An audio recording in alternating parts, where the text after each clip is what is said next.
chicos, bueno pues como han sido en sus comentarios solicitado, haremos el video de que me preguntan de la especialidad de ginecobstetricia. Entonces vamos a empezar con el video.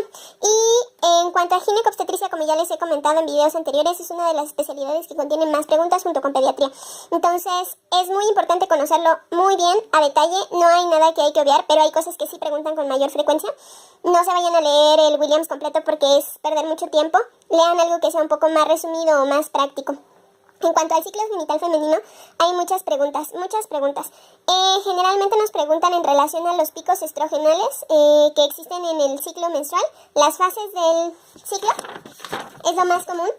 Sí te pueden preguntar algo del eje hipotálamo-hipófisis, pero es menos frecuente. Es más probable que te pregunten sobre la fase folicular o la fase lútea y los picos para la ovulación, que eso sí es bastante preguntado. Te van a preguntar también qué estimula cada cosa, cuándo está liberado ciertas hormonas, por ejemplo en la pubertad, por ejemplo en la mujer en edad fértil o la mujer en posmenopáusica. En cuanto al tema de las amenorreas, también es súper preguntado. Yo he visto que las amenorreas son una de las causas más frecuentes de preguntas aquí en ENENAM. Para inicio te pueden preguntar la básica. Mujer, amenorrea secundaria, causa más frecuente, embarazo. Ya si descartamos un embarazo hay que buscar otro tipo de causas y ahí hay que determinarlas en las primarias y en las secundarias. Acuérdense, una amenorrea primaria es aquella mujer que jamás en su vida ha menstruado. Una amenorrea secundaria es aquella mujer que ya menstruaba pero que por alguna razón dejó de menstruar o sus ciclos han cambiado. Entonces eso es importante saberlo clasificar. En cuanto a las amenorreas primarias, es muy importante que conozcan las disgenesias gonadales porque sí es muy preguntado, iniciando por el síndrome de Turner, que es el más frecuente, y como también fue tema de publicidad del sector salud, va a ser muy preguntado. Ya les he comentado, las enfermedades que están de moda son las que más nos preguntan en ENENAM, o que pueden preguntarnos así como más característico, pero en general Turner toda la vida lo han preguntado, desde sus exámenes de pregrado en la escuela hasta ahorita en exámenes de titulación, de certificación, en los anteriores ENAMs, en los simulacros. Síndrome de Turner se lo tienen que saber de ida y de regreso completamente, porque si no se lo saben van a fallar por lo menos entre 5 a 6 preguntas asociadas a Turner.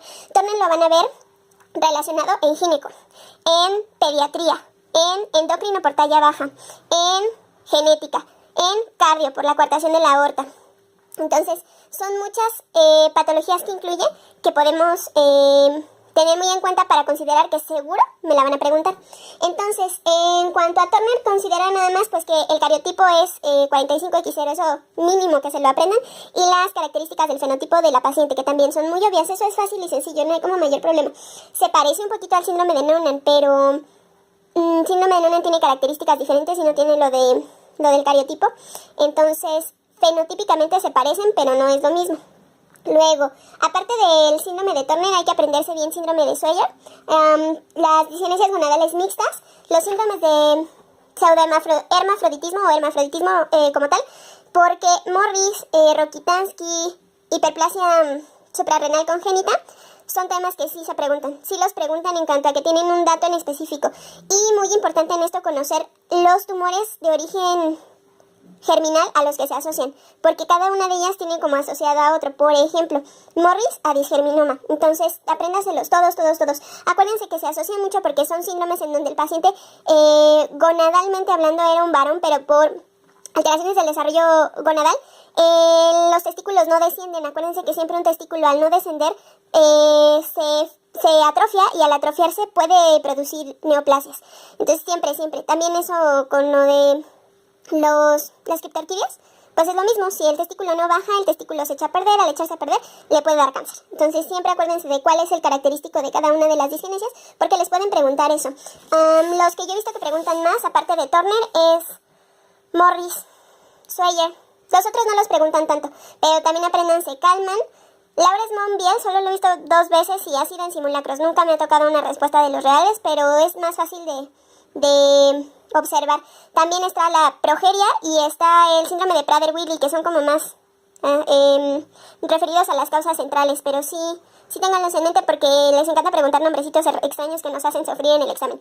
En cuanto a las causas de amenorrea por anorexia o deportivas, pues ese es un caso, la verdad, que es muy sencillo, es fácil. Te van a poner una chiquilla de 12 años que es gimnasta o que está diagnosticada con, o que tiene un índice de masa corporal menor a 18 y que no tiene menstruaciones y que el escaso desarrollo de los caracteres sexuales secundarios pues también es una característica, puesto que las deportistas aumentan su nivel de testosterona por la generación del músculo y las anoréxicas no tienen suficientes grasitas para formar las hormonas sexuales. En cuanto a las amenorreas secundarias, como les dije, la primera que tienen que hacer es, uno, descartar un embarazo, porque en una mujer que ya ha menstruado, la primera causa es el embarazo. Ahí no hay de otra. Tienen que considerarlo en base al tiempo. Tiene que ser al menos por 3 meses. Si no, no es una amenorrea secundaria. Aquí hay que ver si es una insuficiencia del ovario, si es un origen uterino, si hay malformaciones anatómicas, si hay hipogonadismo gonadotrófico.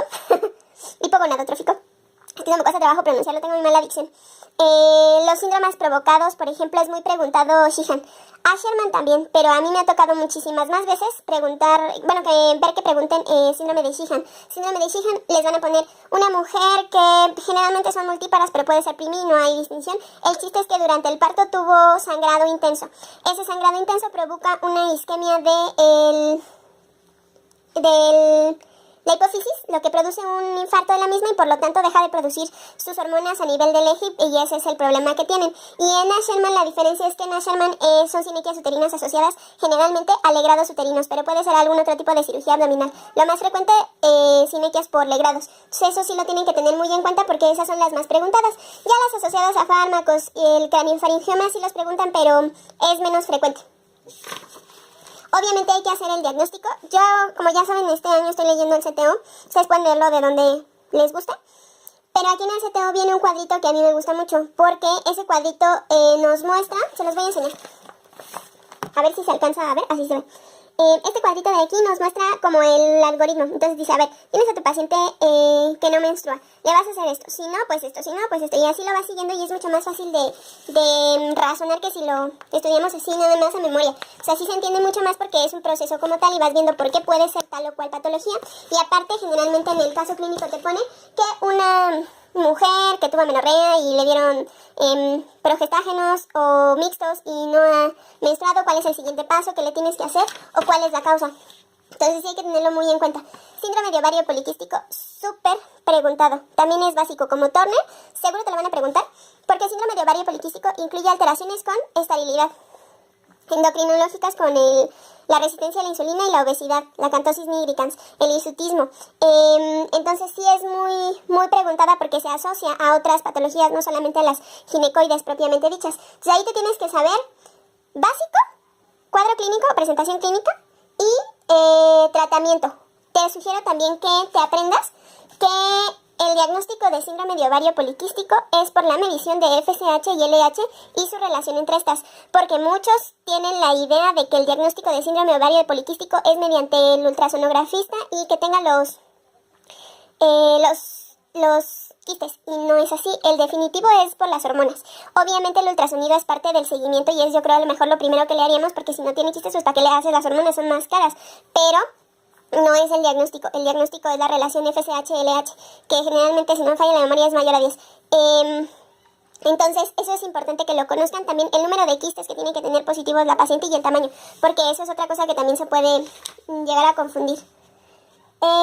Pero súper, súper, súper importante que se lo sepan. Ese es un tema cortito, muy rentable, apréndanselo muy bien. Las metrorragias, si las preguntan, generalmente aquí van a preguntar más las disfuncionales, pero también pueden preguntarnos las orgánicas asociadas a tumores, ya sean malignos o benignos. Muy importante tener en mente el sangrado uterino anormal. Te van a preguntar por lo menos una, que es una paciente, la mayoría de los casos que yo he visto posmenopáusica, en la cual tiene 5 o 3 años de haber dejado de menstruar, pero empezó estos días con menstruaciones, que son de larga evolución y en abundantes cantidades, pueden tener o no dolor. La causa más frecuente en este caso serían las miomatosis, pero recordar que muy importante, no se debe de dar tratamiento a ninguna paciente hasta no tener un diagnóstico filiado. Si ustedes les presentan un caso clínico donde les dicen que tienen un sangrado uterino normal, pero no tienen el diagnóstico de certeza, no escojan la opción del tratamiento hormonal, porque hay algunos tumores que son hormonodependientes y pueden llegar a presentar crecimiento hormonal. Por eso siempre tengan cuidado con eso. De ahí no hay más problema, es un tema cortito. El control de la fertilidad, la verdad, yo no lo estudiaría. Sobre todo si están empezando a estudiar gineco, les va a ganar el tiempo. No tiene caso, son métodos de planificación familiar lo que tienes que saber es lo básico, mínimo, indispensable, que yo creo que todos lo sabemos porque lo hemos visto pues infinidad de veces en la carrera o porque usamos el método tal, entonces yo no creo que sea importante. Pero si no conoces de métodos de planificación familiar, dales una estudiada, así vienen por lo menos 2 preguntas, ¿sale? A veces han llegado a preguntar método abortivo para pacientes con 3 bueno, no es abortivo, es de emergencia, después de 3 días, de 3 a 5 días, que es el dispositivo intrauterino, porque ya la pastilla pues ya no les hace efecto, por si no lo sabían. Luego, en cuanto a la esterilidad y la infertilidad, no hay tampoco que aprenderse todo, solo con que aprendan cuáles son las causas, cuáles son las más frecuentes. Aquí yo creo que todos los libros son como muy políticamente correctos porque no le echan la culpa ni a la mujer ni al hombre ni a otras causas, nos dicen que todos estamos como iguales. Pero sí que sepan cuáles son las causas más frecuentes en la mujer, cuál es la causa más frecuente en el varón, cuál es el diagnóstico, porque por ejemplo les ponen una mujer que no se ha embarazado, pero porque usa método, pues ya no es esterilidad, estamos de acuerdo. O si les han puesto una mujer que no se ha embarazado en 3 meses, tampoco es el diagnóstico de esterilidad. Hay que tener en cuenta eso. Y también con las mujeres que son ñoñosas mayores a 35, se empiezan a estudiar a partir de los 6 meses que no pueden embarazarse. ¿Por qué? Pues porque es madre añosa. Si la dejamos avanzar un año como es el diagnóstico, pues nos va a tener más riesgos de otras patologías. En cuanto a la endometriosis, súper importante aprenderse las etiologías, las teorías del desarrollo in situ, la de la inducción y la del trasplante, porque sí las preguntan bastante.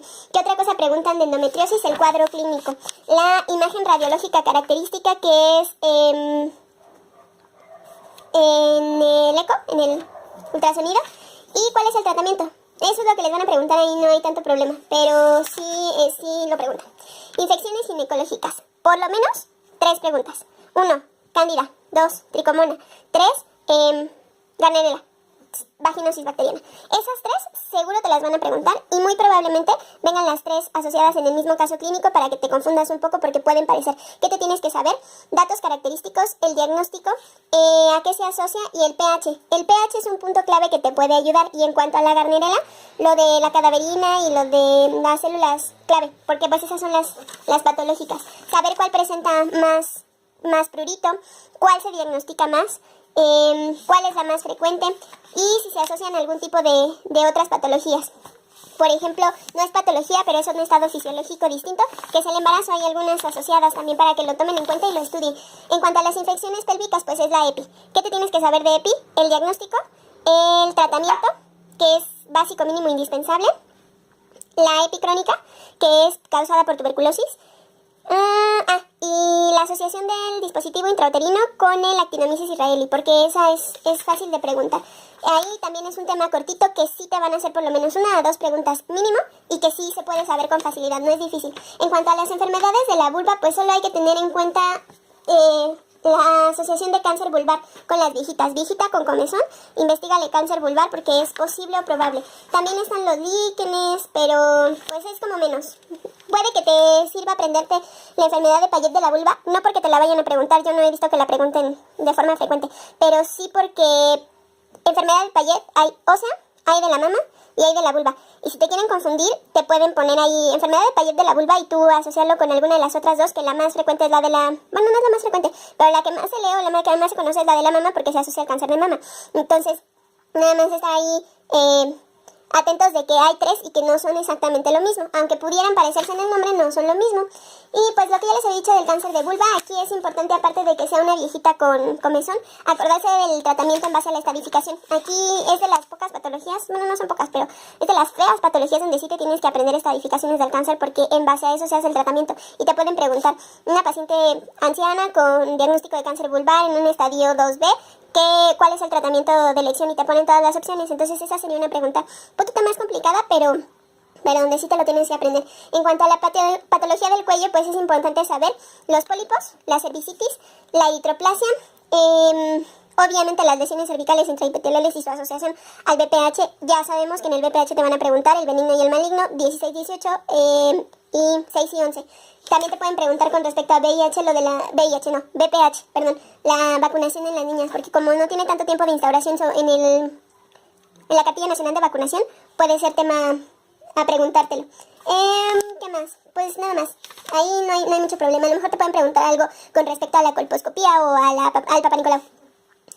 En cuanto al carcinoma invasor de cuello, indispensable que te sepas las diferencias entre el carcinoma de endometrio y el carcinoma de cervix. Acuérdate que son mujeres contrarias. La puta, porque así no se nos olvida, y la monja. Ahí no hay de otra. Si te lo aprendes así, fácilmente lo vas a asociar, pero sí lo tienes que repasar para no confundirte. En cuanto a otras situaciones, pues a lo mejor los factores de riesgo son importantes. La característica de las pacientes, las profilaxis, pero no es lo más preguntado.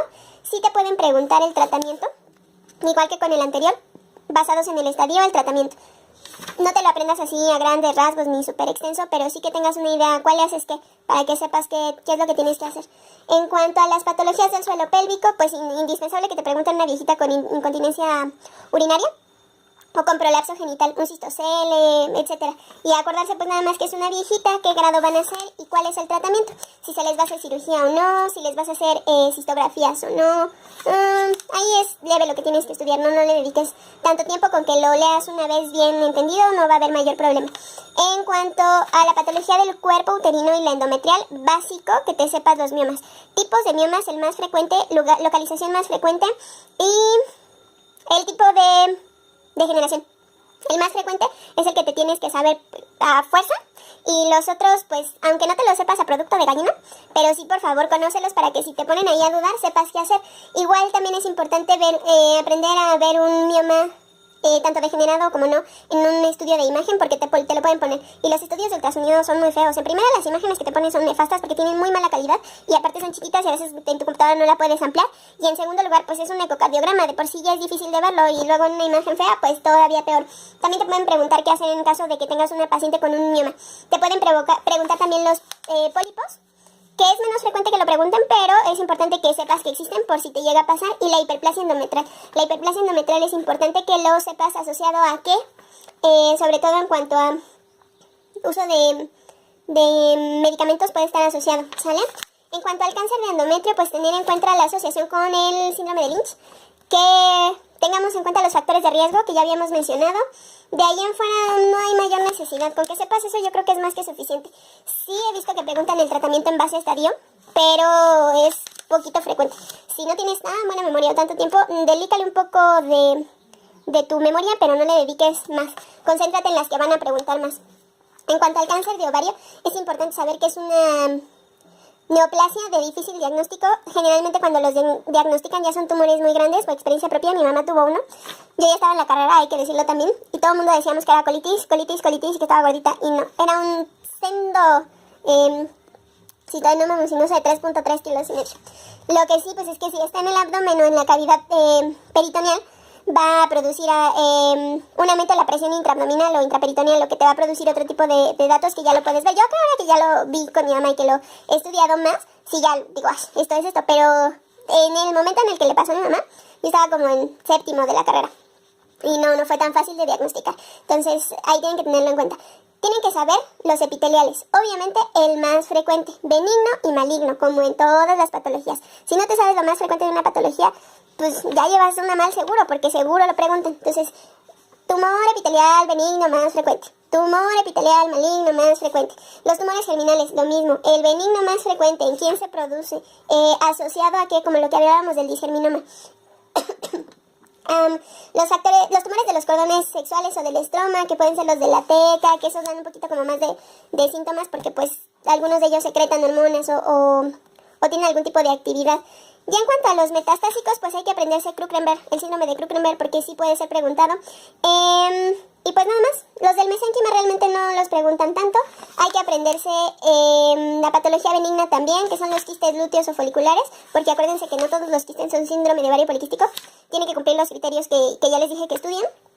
En cuanto a la patología de mama, súper preguntado. Te van a preguntar, patología de mama más frecuente, factores de riesgo o de alarma, datos de alarma de un cáncer. Te van a presentar por lo menos una imagen de un ultrasonido o una mastografía, ya sea con benignos o malignos de mama, para que lo diagnostiques según sea el caso. Entonces sí, apréndelo. Indispensable que te aprendas la mastitis, que te aprendas la mastopatía fibroquística y el fibroadenoma. Yo creo que entre los benignos, con eso que te aprendas ya. Lo demás pues léelo, para que si te viene el diferencial sepas. En cuanto al cáncer de mama, todo. BRAFs, factores de riesgo, los antecedentes familiares y las características del gen. el gen BCRA1 y BCRA2. Te van a preguntar también tratamiento hormonodependiente. Te van a preguntar, pues los estadios no, pero sí te van a preguntar a quién le haces PAF, a quién le haces biopsia, a quién le haces, ¿cómo se llama? Reconstrucción inmediata. Te van a preguntar tipos histológicos. Te van a preguntar lo de los factores de mal pronóstico, como por ejemplo la edad, si son jóvenes es mal pronóstico, si responden o no a ciertos marcadores genéticos. Te pueden preguntar también el tratamiento Diana, eso está muy de moda. He visto que en muchas patologías, si tiene tratamiento Diana, te lo van a preguntar. La mayoría de los tratamientos Diana son anti-TNFs. Entonces sí conózcanlo. El tumor filoide sí lo están preguntando. Los inflamatorios, el carcinoma inflamatorio, sí lo están preguntando. No tanto como lo demás, pero dale una leída, son cortos y no te van a quitar tanto tiempo y sí puede regalarte un puntito. El carcinoma en varones pues es poco frecuente, pero revisa las asociaciones por si te llegara un caso. Y sí te van a preguntar seguro la enfermedad de Payet. Ya les había dicho que hay que diferenciarla con la de los otros órganos, pero nada más. En cuanto a la menopausia y el climaterio, lo que te van a preguntar son a qué pacientes sí le vas a dar tratamiento y cuál. Acuérdense que hay que ver indicaciones de tamoxifeno, de raloxifeno, de tibolona, de estrógenos, progestágenos, y que sepan que si es paciente con factores de riesgo para cáncer de endometrio o mama, pues no se les puede dar en monoterapia a los hormonales porque tienen más riesgo de presentarse. ¿Cuál es el síntoma más frecuente o el que primero se presenta? Y las alteraciones a nivel de las hormonas, cómo quedan los valores, eso es lo que te tienes que saber. Generalmente lo que más te van a preguntar es el tratamiento asociado con el riesgo de cáncer, porque eso es como lo que nos da miedo a todos, ¿no? Del tratamiento hormonal sustitutivo. Ahora vamos a entrar al área de obstetri, donde inevitablemente hay que ver el embarazo, que para muchos es la etapa más bonita, pero cuando paren es horrible para nosotros que estamos ahí abajo en medio de caca, sangre, meconio y bebés llorando. Entonces, en cuanto a la fisiología, nada más saber los niveles de gonadotropinas, en qué niveles los vamos a encontrar dependiendo del día de la fecundación o de la fecha de última menstruación en estos casos, las modificaciones fisiológicas de todo el organismo en la mujer grávida, porque eso siempre lo preguntan, que si las anemias, que si las alteraciones cardíacas, que si, ya saben, todo eso. Eso es básico que te lo sepas porque pues es fisio, aunque no nos guste, pero la verdad sí me gustaba fisio, pero es difícil la fisio. El control del embarazo normal, ¿qué te van a preguntar? ¿En qué fecha le tienes que poner el antirrogan a una mujer con riesgo? ¿En qué fecha le tienes que poner la vacuna TDPA? Te van a preguntar cuántas consultas tiene que tener la mujer embarazada, según la norma oficial mexicana y la guía de práctica clínica. Entre qué semana tienen que ser estas mismas consultas. Y te van a preguntar qué le tienes que pedir de laboratorios y de revisión a una mujer con cada consulta. Eso viene bien explicado en la norma oficial y en la guía de práctica clínica también. Pero me gusta más de la norma oficial, eso lo pueden leer a lo mejor de ahí, más práctico. ¿Qué más? Pues nada más. La evaluación gestacional, ahí les van a preguntar las determinaciones de gonadotrofina corínica humana, les van a preguntar lo de los ultrasonidos, qué ves en cada ultrasonido y cuál te sirve para cada cosa, cómo diagnosticar un CIR tipo 1, un CIR tipo 2 y cuáles son los marcadores. Los marcadores para la vitalidad fetal y para las malformaciones. Acuérdense de la alfa-fetoproteína, de la translucencia nucal, de la hipoplasia del hueso nasal, ¿qué más?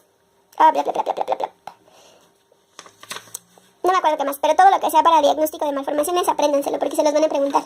¿En qué semana se hace? ¿Cómo se hace? ¿Y para qué sirve? ¿Qué más?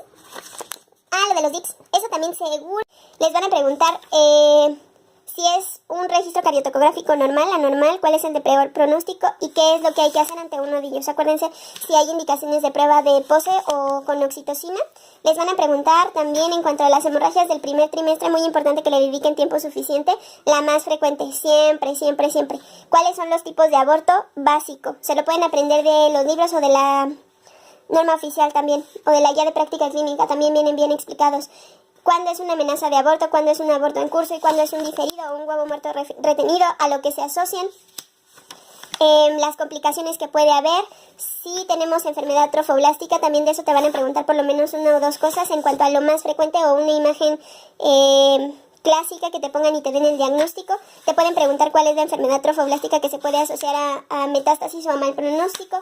En cuanto a las hemorragias del tercer trimestre, hay que ver sobre todo aquellas que pongan en riesgo a la madre y al feto, como la placenta previa, cuál es la más frecuente y cuáles son los síntomas, el abrupto placentae, la ruptura de la basa previa y la ruptura uterina. La ruptura uterina, acuérdense que el punto clave es que hay una mujer que tuvo un periodo intergenésico corto, o un embarazo geminal, o alguna otra circunstancia que haga un aumento de la presión a nivel de las fibras uterinas con ya una dehiscencia previa de alguna fibra de ellas, por ejemplo, pues las cirugías, ¿no? Que le hayan hecho una mioectomía o una cesárea. En cuanto a las alteraciones de los anexos ovulares, pues no hay tanto problema. Está lo de las patologías del cordón, la circular, si el cordón es corto, pero eso es poco preguntado. Nada más apréndanse la cantidad de los líquidos, cuándo es hipo y cuándo, oligo y cuándo es polihidramnios. Eso es suficiente. ¿Y a qué se asocia? Lo demás casi no lo preguntan. En cuanto a la gestación múltiple, con que sepas diferenciar cuál es monocorial o monoamniótica de las B, eso es suficiente. 2, el tratamiento. ¿Cuándo se decide la cesárea electiva por gestación múltiple? Y el síndrome de robo feto-feto, porque eso también es preguntado. En el parto pretérmino les van a preguntar la conducta que hay que seguir, cuándo los vas a seguir, cuándo vas a decidir la tocolisis, y lo de maduración pulmonar, porque acuérdense que prematuro seguro tiene enfermedad de membrana hialina, que ya hablamos de ella en pediatría. Entonces hay que aprenderse el esquema de maduración pulmonar. En cuanto a la gestación prolongada, hay que aprenderse que se asocia con el... Se me olvidó. ¡Ah! Con el síndrome de aspiración de Meconi. Y con la... si nace por cesárea, con la taquipnea transitoria del recién nacido. Es importante saber cuándo se considera una cronología prolongada del embarazo, a las cuántas semanas, que no tenga ninguna otra alteración, y ver si es una paciente candidata a inducción del embarazo por oxitóxicos, por ejemplo con el índice de Bishop, o si es una paciente que va a ser determinada cesárea, según sea el cuadro, porque a veces no se dan los partos por DCP, ¿sale? En cuanto a los elementos de la tocología, yo no le daría mucho tiempo a estudiar, con que se sepan lo básico: posición, presentación, actitud, situación, las fases del parto. Y ahí yo creo que no hay mayor problema. Lo de ruptura prematura de membranas, lo único nuevo que he visto ahí al respecto es que según las nuevas actualizaciones, la ruptura prematura de membranas ya no se considera de riesgo a las 8 horas, sino a las 12. Los perritos, ya saben. En el parto y puerperio, lo básico: hemorragia postparto, atonía uterina, la retención de los testos placentarios, si hay algún otro riesgo, si tenemos una inversión uterina. En cuanto a los estados hipertensivos del embarazo, seguro te lo van a preguntar porque es una causa frecuente de muerte materna y que también tiene riesgos con el feto. Te van a preguntar preeclampsia, definitivo, diagnóstico, sus diferenciales, los criterios de gravedad. Te van a preguntar también el tratamiento, la conducta a seguir, y te van a preguntar síndrome de HELP. ¿Cuándo es síndrome de HELP y qué hay que hacer? ¿Cuál es el anticonvulsivante de elección? Y si está indicado o no el parto. Ahí la realidad es una cosa y lo que dicen los libros es otra, pero tú apréndete lo del libro porque es lo que te van a preguntar. No te confundas con lo que se hace en la vida diaria, porque no siempre es lo que dice el libro. No es que no sea correcto, pero es lo que nos preguntan aquí. En cuanto a diabetes gestacional, todo. ¿Cuándo hacer las pruebas? ¿Cuándo se considera? ¿Cuál es la mortalidad? ¿Cuáles son lo que le va a pasar al neonato, que va a tener, ya saben, un chorro de problemas esqueléticos, hipoglucemias, etcétera? Te van a preguntar también la dieta que le tienes que dar a una madre que ya sea diabética previa al embarazo o diabética gestacional, y las mediciones que le tienes que hacer al bebé al momento del nacimiento. Las infecciosas del parto, pues te van a preguntar las infecciones durante el embarazo que le pueden producir a los chiquitines, malformaciones congénitas o connatales según el grado o momento de la infección. Eso es muy importante que te lo sepas tanto para pedia como para gineco. Y también te van a preguntar las infecciones después del embarazo, es decir, en el parto y el puerperio. Es importante conocer lo de la transmisión vertical de VIH porque lo preguntan mucho. Fármacos en el embarazo, pues nada más que sepas cuáles son los que definitivamente están prohibidos y cuáles son los que sí se pueden dar. Los de en medio déjalos ahí en el limbo, no hay ningún problema y que se queden bien, pero los que están completamente prohibidos te los tienes que saber a fuerza. Los que se pueden dar te los tienes que saber. En cuanto a otras patologías, pues la ictericia en el embarazo, los síndromes colestásicos, los problemas dermatológicos o las dermatosis del embarazo, las nefropatías, las cardiopatías, y eso es todo. Gineco a mí me parece una especialidad muy rentable porque los temas son cortitos y son pues ligeramente sencillos. Los ginecos son de, no sé qué, lo voy a abrir, lo voy a cortar, le hago un estudio y ver si le sigo. Entonces nada se ofenda si es gineco, por favor. Son necesarios para la vida. Pero es una materia fácil, que los temas son cortitos, son rápidos, son muchos. Te tienes que saber la mayoría, si no es que todos, porque sí es muy preguntada. Como les decía, es casi una tercera parte del examen, así es que es rentable aprendérselo, conocerlo. Y pues eso es todo por el día de hoy, chiquillos. Espero que tengan un bonito fin de semana, que se la pasen muy bien, que estudien. Y cualquier duda o pregunta, estamos aquí abajo. Pregunta antes de terminar este video. ¿Qué prefieren? ¿Que les haga del siguiente video ¿qué preguntan de cirugía? ¿O que les haga un técnicas de estudio? En el técnicas de estudio es lo del subrayado, es lo de cómo hacer la organización de la información, si sirve o no hacer resúmenes. Ustedes díganme qué prefieren que hagamos para el siguiente videito y lo hacemos, ¿sale? Denle like al video, suscríbanse al canal, compártanlo, coméntenlo y nos vemos en el siguiente videito.